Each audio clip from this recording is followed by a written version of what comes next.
Onze Geschichte.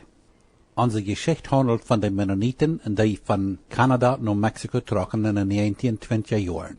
George Rumpel die deze Geschichte uitstudeert en opschrift, is zelfs in Mexico en Chihuahua geboren. Ditmaal vertelt hij van de Mennoniten wat naar Durango trokken. Je hoort naar de brei radio CHPD 107.7 FM in Elmer, Ontario.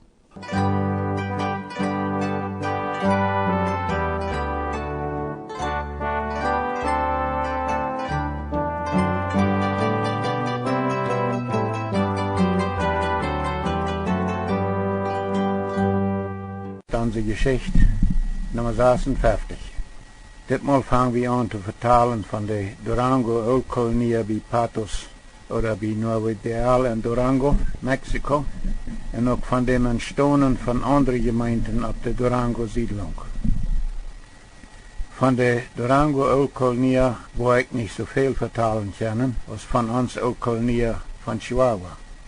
Ich habe mir aber von Atelier Ole und andere nicht so Ole Personen, die von Durango kommen, viel vertalen lassen, und ich will versichern, dass alle top zu foten und so zu vertalen, dass wir auch dort Part von unserer Geschichte besser verstehen lernen können. Die Ölkolonie bei Patos oder Nuevo Ideal in Durango, Mexiko. Wir haben meist am Anfang, als wir von unserer Geschichte vertalten, einmal gesagt, dass die Ölkolonie Mennoniten von der Hege-Reserve in Saskatchewan in dem Stadt Durango in Mexiko Land kauften von einem Juan Lasoya und dort sie 1924 anfangen durch Hand zu tragen mit Sieg, wo die Mennoniten von der US-Isabon-Gesellschaften dort gechartert haben. Die Ölkolonie, ihr letzter gecharterter Zug, fuhr 1927 im Herbst von der Hege-Reserve in Saskatchewan auf. Das letzte von der kanadischen Ölkolonie Mennoniten gecharterter Zug brachte letzte Uitwandererfamilien von der Hege-Reserve, von der Swift Current Reserve und von der Manitoba West Reserve nach Chihuahua und nach Durango. Nordem trokken einzelne Familien noch von der Hege-Reserve in Saskatchewan mit 41 Jahren nach Durango. Aber von der Hege-Reserve trokken weniger als der Hälfte ölkolonische Familien nach Patos, Durango, Mexiko. Die andere Hälfte Familien bleiben in Saskatchewan, mit 2 von ihren Prägers wohnen. Die zurückgebliebenen ölkolonische Gemeindenglieder wurden mit ihren 2 Prägers von den New Mexico getrockenen Oms auch als angehörsame Glieder aufgeschrieben, so aus den Manitoba und Swift Current Gemeinden dort ein. Diese Hälfte Hege-Reserve Ölkolonie organisierten sich 1930 mit Hilfe von dem Hege-Reserve Berchtoler Gemeinde Ältestenholm als eine neue ölkolonische Gemeinde. Der Prediger Johann Lepke wird als Ältester gewählt und ordiniert. Mehr Predigers und ein Diakon wurden gewählt. In der neue ölkolonische Gemeinde der offizielle Namen auf der Hege-Reserve in Saskatchewan wir von dort an nicht mehr Rheinländer-Mennoniten-Gemeinde, aber Altkolonier-Mennoniten-Gemeinde. Die meisten von der auf der Hege-Reserve zurückgebliebenen ölkolonische Eltern haben sich dann all dort geschickt, dass sie ihre Kinder in der Regierung ihre Distriktschulen schickten und haben dann konnt abhören mit Strafzollen, wen ihre Kinder von diesen Schulen wegholen. Die wenigen Eltern, die auf der Hege-Reserve noch immer nicht ihre Kinder wollen, in der Regierung ihre Schulen schicken, die trocken aus einzelnen Familien oder aus kleinen Gruppen taub nach so einer Städten im Nordischen Saskatchewan, Alberta und British Columbia han, wo noch nicht genug Menschen wohnten für die Regierung, um eine Distriktschule anfangen zu wählen.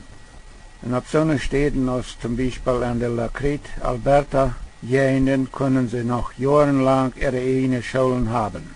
Als die ölkolonischen Mennoniten 1924 von der Hege-Reserve in Saskatchewan nach der Patos-Gegend in Durango, Mexiko antrokken, dann hat nutzt das Stadtje durch Patos, Durango. Von der noch 80 Jahre ist diese Stadt al sehr viel geraten und hat auch lang nicht mehr Patos, aber Nuevo Ideal. die Mennoniten ihr Pionierleben wie auch in Durango sehr schwer. Von Kanada mitgebrachte weit in hoher Sorten gedieden nicht in ihre neue Heimat, in dem großen Watemape-Tol. Sie mussten nicht mehr zu der reichen Zeit ankern lernen, in dem meistens drehen Tol mit seinem fremden Klima, wo die Regentit erst am Lot Juni oder sogar am Juli anfängt. Aber sie mussten auch erst die reichen Getreidesorten finden, was unter diesem Klima gediehen können. Sie mussten dort erst annehmen, dass dort Weitbücher blieben, so als ihre Vorders oder Vervorders dort in Russland und sie selbst in Saskatchewan gewesen wären, in Mexiko nicht schaffen wird. Sie mussten, ehe sie dem Watemape-Tol Arenden aufgewinnen können, dort Mais in Schaubelbücher waren lehren, so als ihre mexikanische Noberstadt wären.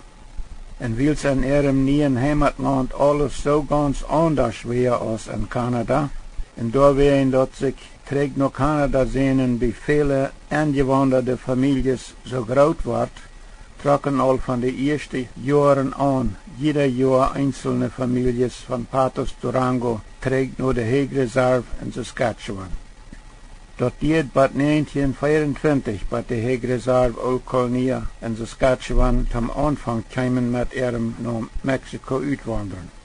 In viele Familien wären dort dann all sehr arm geworden, da ich dort so lang und so viel Straft holen wären ihre Kinder nicht in der Regierung ihre Distriktschulen checken.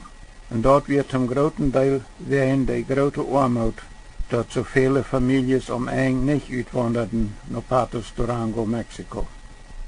In die arm gewordenen Familien wohnen doch noch nach Durango trocken, die werden dort dahin getrocken, dort die Gemeinde oder die noch einigermaßen wohlhabend gebliebene Bürger an am neuen Land mithelfen würden, mit da einen Anfang merken können.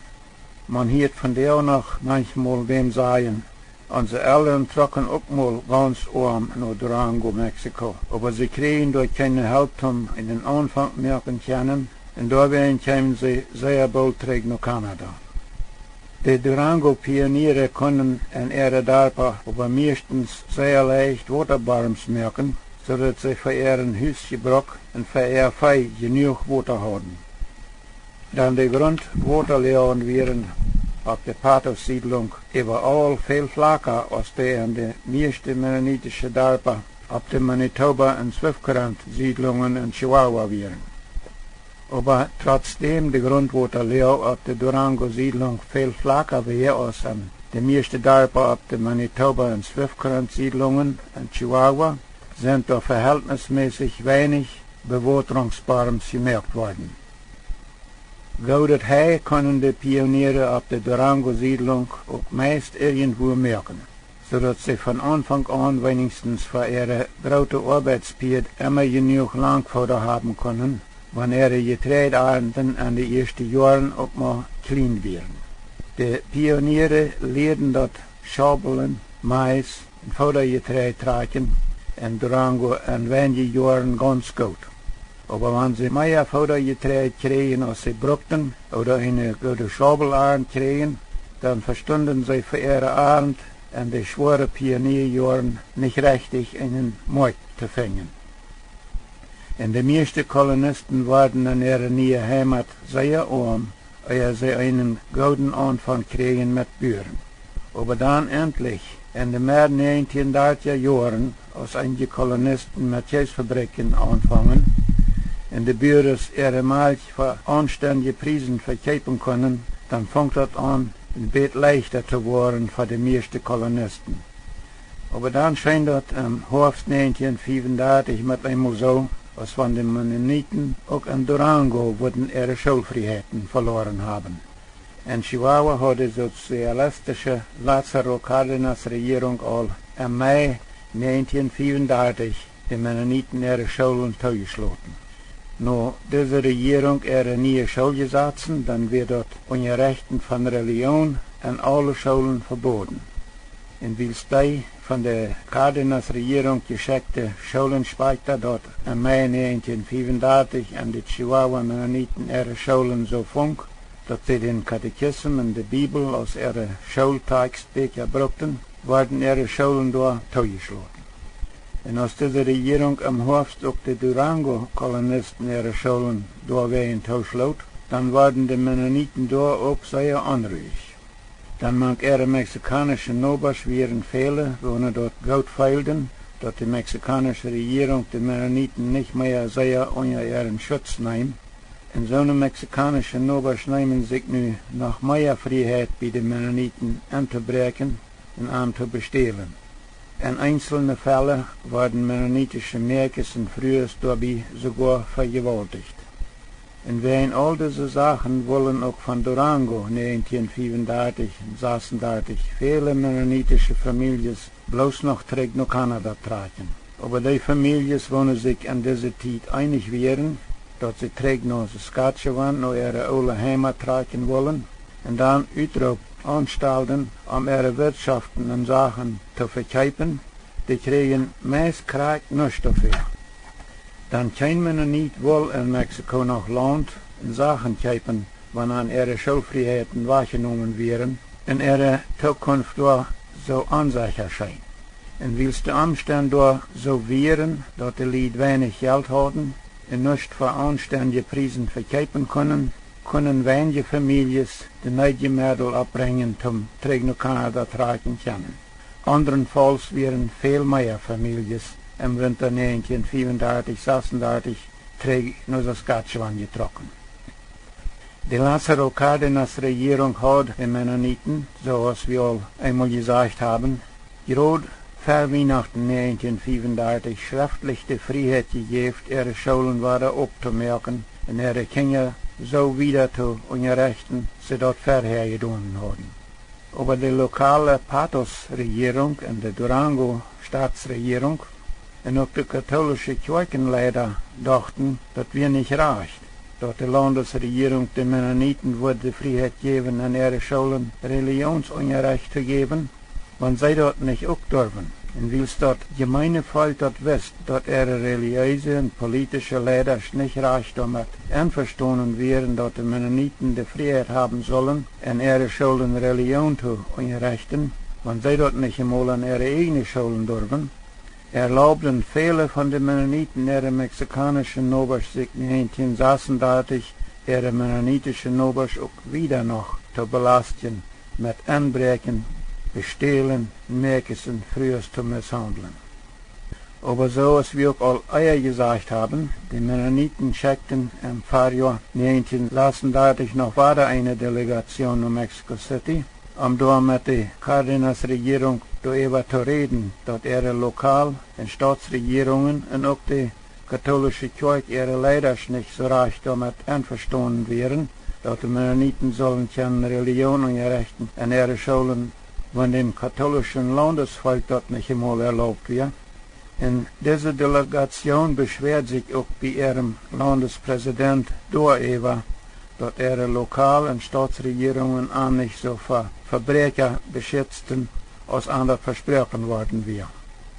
Und wir sehen uns auch all eier, dass Lázaro Cárdenas, die Chihuahua und die Durango-Regierungen im Juni 1936 jeder einen Brief geschrieben hat, worin er diese beiden Regierungen gesagt hat, dass sie die Mennoniten ihre Schulfreiheiten, so als Álvaro Obregón, an die versprochen hat, in Fall respektieren sollen. Und auch, dass sie die Mennoniten so vor Banditen beschützen sollen, als anders versprochen worden wäre. Und so als sie dort schuldig wären zu tun.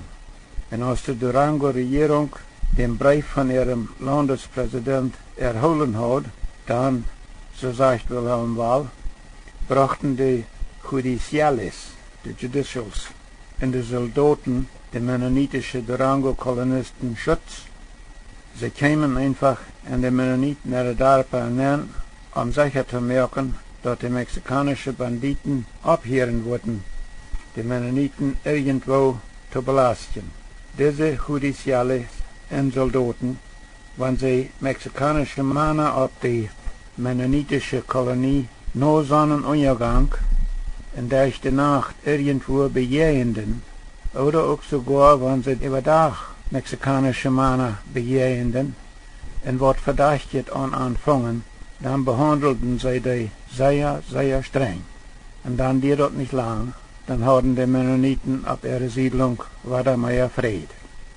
Und als die Mennoniten im Sommer 1936 dann wieder ihre Schulfreiheiten zurückgekriegt haben und auch bald feilten, dass die Regierung Anbeter vor Verbrecher beschützen will, dann wurden die meisten Kolonisten in Durango noch weiter ruhiger und wollen noch weiter in Mexiko wohnen bleiben.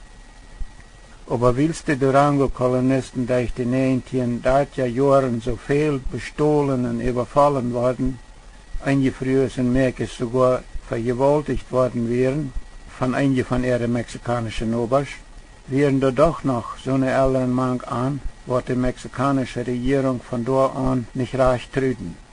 Und all in den Lot 1940er Jahren, und besonders in den Anfangs 1950er Jahren, als das auch in Durango sehr dreig war, in fast totale Missernten gab, dann trocken von der Durango-Siedlung mehrere Familien naar de Vanderhoof-gegend in British Columbia, Kanada. Diese Lied wären in BC aber meistens nicht vorma. Einige von diesen Familienvaterschaften oder mögen sich durch kleine Schnittmehlen oder Säumehlen, holten dort aus dem großen Fichtenwald Baumstamm, versehrten die zu Bühalt oder Iserbohnschwalen, verkauften die und verdienten damit ihren Lebensunterhalt und auch von Chihuahua und sogar von Manitoba und Saskatchewan trocken in diese Jahren etliche oldkolonische und sommerfeldsche Familien naar de Vanderhoof-gegend in British Columbia und mögen da auch auf diesem Weg erleben.